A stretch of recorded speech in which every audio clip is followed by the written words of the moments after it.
नमस्कार दोस्तों, स्वागत है आपका जिन का साया पार्ट 2 में। तो वीडियो को एंड तक जरूर देखना। तभी सृष्टि के शरीर से इफत निकल गया और उसका भयानक रूप देखकर वहां सभी डर गए। सृष्टि भी उसे देखकर चीख उठी और चीखते हुए अंगद के पास आ गई। अंगद ने उसे गले लगा लिया। उन हाथों ने इफत जिन को ताबूत के अंदर खींच लिया और फिर ताबूत अपने आप बंद हो गया। अचानक चारों तरफ सन्नाटा सा छा गया। मौलवी साहब, क्या अब वो इस ताबूत के अंदर है? मैंने जो विधि की है उसके जरिए ताबूत के अंदर ही जिन लोक का दरवाजा खुल गया था, वह अब इस ताबूत के जरिए अपने लोक में वापस पहुंच गया है। बस अब 1 महीने से पहले कोई इस ताबूत को ना खोले, वरना वो फिर से वापस आ सकता है। वह सभी अब उस कोठी के बाहर आ गए। मौलवी साहब ने दोबारा उसके दरवाजे पर रक्षा सूत्र धागों के साथ साथ इस बार एक ताला भी लगा दिया। और फिर अगले दिन ही अंगद अपने परिवार को लेकर दूसरे घर में शिफ्ट हो गया। सृष्टि अब ठीक हो चुकी है, लेकिन उस जिन का खौफनाक चेहरा शायद वह कभी भूल नहीं पाएगी। और वह ताबूत रात के समय शोर करने लगता है, इस ताबूत को जो भी खोलेगा मैं उसे मालामाल कर दूंगा। अश्मित और संजना की शादी को 8 महीने गुजर चुके थे। दोनों बहुत खुश थे और जल्द ही उन्हें घर में बेबी के आने का इंतजार था। इस टाइम अश्मित संजना को अकेले नहीं छोड़ना चाहता था, लेकिन एक रात, रेनू डार्लिंग मुझे माफ कर देना, लेकिन मुझे 1 हफ्ते के लिए अर्जेंटली दिल्ली जाना पड़ रहा है। मैं तुम्हारे लिए एक मेड छोड़ जाऊंगा। उसकी जरूरत नहीं है, मैं मेरी फ्रेंड रिया को बुला लूंगी, वह मेरा अच्छे से ध्यान रखेगी। गुड़ उसको ही बुला लेना, बस 7 दिन की तो बात है। अगली सुबह अश्मित दिल्ली चला गया और संजना ने रिया को कॉल लगाया। रिया, क्या तू कुछ दिनों के लिए मेरे घर आ सकती है? अश्मित को जरूरी काम के लिए दिल्ली जाना पड़ा और मैं इस टाइम अकेले नहीं रह सकती। हाँ पता है, तेरा 8वां महीना चल रहा है, तो बस आज अकेले मैनेज कर ले, मैं कल आती हूँ, ठीक है? उस दिन संजना ने अपने लिए खाना बनाने का काम किया। रात को जब वह सोने के लिए बेड पर गई तो उसको हॉल में किसी के हंसने की आवाज सुनाई दी। इतनी रात में कौन हो सकता है? वह धीमे कदमों के साथ रूम से बाहर निकली। कोई है? तभी किसी ने पीछे से उसको गले लगा लिया और वो एकदम से चौंक पड़ी। कौन है कहकर उसने जैसे ही पीछे देखा तो वो अश्मित ही था। अरे आप तो 1 हफ्ते बाद आने वाले थे ना? हाँ आने वाला तो था, लेकिन मैंने मैनेज कर लिया और आ गया। क्या तुम मुझे देखकर खुश नहीं हो? नहीं, मैं बहुत खुश हूँ, लेकिन ऐसे अचानक से आ गए ना, इसलिए थोड़ा अजीब लग रहा है। तुम्हें सरप्राइज दे रहा था, कहते हुए उसने संजना को गोद में उठाया और कमरे में लेकर चला। फिर उसको बेड पर लेटा कर उसके करीब चला गया। संजना को उसका यह बिहेवियर अच्छा भी लग रहा था और थोड़ा अजीब भी लग रहा था। उठ जाइए अश्मित, आपको ऑफिस के लिए तैयार भी होना है। अरे नहीं, अब मैं तुम्हें अकेला छोड़कर कहीं नहीं जाने वाला। इस हालत में तुम अकेले छोड़ना ठीक नहीं है।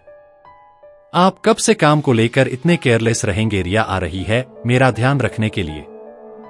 किसी को बुलाने की जरूरत नहीं है, मैं कहीं नहीं जा रहा हूं। उस दिन उसने संजना का बहुत ध्यान रखा, उसे 1 मिनट के लिए भी अकेला नहीं छोड़ा। संजना को यह बात बहुत ही अजीब लग रही थी, क्योंकि इससे पहले उसने अश्मित को इतना ओवर रोमांटिक नहीं देखा था। संजना, मुझे 9 बजे किसी जरूरी काम से बाहर जाना है, थोड़ी देर में आ जाऊंगा। वैसे तो आपने मुझे पूरे दिन अकेला नहीं छोड़ा, अब 9 बजे कौन सा काम आ पड़ा है? कोई काम, मैं 10 बजे तक आ जाऊंगा, कहकर उसने थोड़ी देर और संजना से प्यार भरी बातें की और फिर 9 बजे से पहले ही वहां से चला गया। उसके जाने के कुछ देर बाद ही रिया वहां आई। सॉरी यार, एक जरूरी काम आ गया था, वरना मैं सुबह से ही आ जाती। तुझे ज्यादा परेशानी तो नहीं हुई ना? नहीं यार, कोई परेशानी नहीं हुई। एक्चुअली अश्मित वापस आ गए और पूरे दिन मेरा इतना ध्यान रखा कि बस तुझे क्या ही बताऊं। उसने रिया को सब कुछ बताया कि किस तरह आज अश्मित ने उसका ध्यान रखा। तभी उसके मोबाइल पर अश्मित का कॉल आ गया। बेबी तुम ठीक हो ना? रिया वहां आ गई। माफ करना, मैं पूरे दिन कॉल नहीं कर पाया। यह सुनकर संजना चौंक पड़ी और बोली, यह आप क्या कह रहे हैं? आप तो पूरे दिन मेरे साथ ही थे। ऐसा कैसे हो सकता है? मैं तो दिल्ली में हूं। यह सुनकर संजना और रिया दोनों चौंक पड़ी और फिर संजना ने अश्मित को सब कुछ बताया कि कैसे उसी के जैसे दिखने वाला वह दूसरा अश्मित उसके साथ पूरे दिन उसके घर पर रहकर उसका ख्याल रख रहा था। संजना, मुझे कुछ समझ नहीं आ रहा कि ऐसा कैसे हो सकता है। मैं अभी वहां के लिए निकल रहा हूं। अश्मित उसी टाइम दिल्ली से वापस घर के लिए निकल गया। यार संजना, मुझे तो बहुत डर लग रहा है। मुझे लगता है कि तेरे ऊपर किसी का साया है। मैं एक ऐसी औरत को जानती हूं जो इस मैटर में हमारी मदद कर सकती है। कहकर उसने अपना मोबाइल निकाला और पल्लवी नाम की एक औरत को कॉल लगाकर उसे सब कुछ बता दिया। तुम मुझे घर का एड्रेस भेजो, मैं वही आकर बात करती हूँ। रिया ने उसको घर का एड्रेस बताकर कॉल काट दी। जैसे ही कॉल कट हुई, अश्मित उनके सामने खड़ा था। क्या बात कर रही थी? तू अभी किसको बुला रही हो यहाँ पर? तुम मेरे अश्मित नहीं हो, कौन हो तुम? चले जाओ यहाँ से। यह सुनकर उसकी आंखें लाल लाल चमकने लगी और उसके चेहरे पर गुस्सा नजर आने लगा। तो तुझे पता चल ही गया तो देख ले मेरी असलियत, कहकर वो रिया पर झपक पड़ा। उसकी गर्दन जमीन पर किसी बॉल की तरह लुढ़क पड़ी और धड़ से खून की धारें छूटने लगी। जब अश्मित वहां पहुंचा तो रात के 11 बज रहे थे। कमरे में पड़ी रिया की लाश को देखकर उसके होश उड़ गए और उसे संजना की फिक्र होने लगी। संजना कहाँ हो तुम? कहाँ चली गई? तभी उसे पीछे से किसी की आवाज आई। संजना उसके कब्ज में है। कौन है आप और किसके कब्जे की बात कर रही है? संजना पर काले साए का ऊपरी असर है। यह साए किसी पीपल या बरगद के पेड़ पर वास करते हैं और अगर इन्हें कोई स्त्री पसंद आए तो यह उसके आशिक हो जाते हैं। क्या तुम लोग कुछ दिनों पहले किसी पीपल या किसी बरगद के पेड़ के पास रुके थे?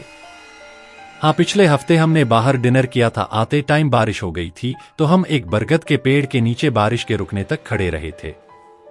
अब तक तो वह संजना को मारकर अपने साथ ले जा चुका होता, लेकिन वह प्रेग्नेंट है इसलिए उसने उसको अभी तक जिंदा रखा है। प्रेग्नेंट है इसलिए जिंदा रखा मतलब यह साए अपनी शक्ति बढ़ाने के लिए नवजात शिशु और प्रेग्नेंट औरतों की बलि देते हैं। इसलिए उसने संजना को अपने साथ ले जाने की जगह उसकी बलि देने का फैसला किया होगा, इसलिए उसने अभी तक उसको जिंदा रखा। लेकिन आज अमावस्या है, अगर आज रात उसने संजना और तुम्हारे बच्चे की बलि दे दी तो वह एक साए से ज्यादा शक्तिशाली होकर एक पिशाच बन जाएगा। तो हम उसे रोक कैसे सकते हैं? संजना को कैसे बचाएंगे? तुम मुझे अभी उस पेड़ के पास लेकर चलो, हमारे पास सिर्फ 12 बजे तक का ही टाइम है। सुनकर अश्मित ने देरी नहीं की और उसको लेकर वहीं पहुंच गया। संजना जमीन पर बेहोश पड़ी, वो साया उसके पास बैठा हुआ मंत्रों का जाप कर रहा था। अश्मित, एक कैन में कार से पेट्रोल भर लो, हमें उसकी जरूरत पड़ेगी। हे मार्का देव, मैं आपको एक नवजात शिशु और एक गर्भवती औरत की बलि चढ़ा रहा हूं।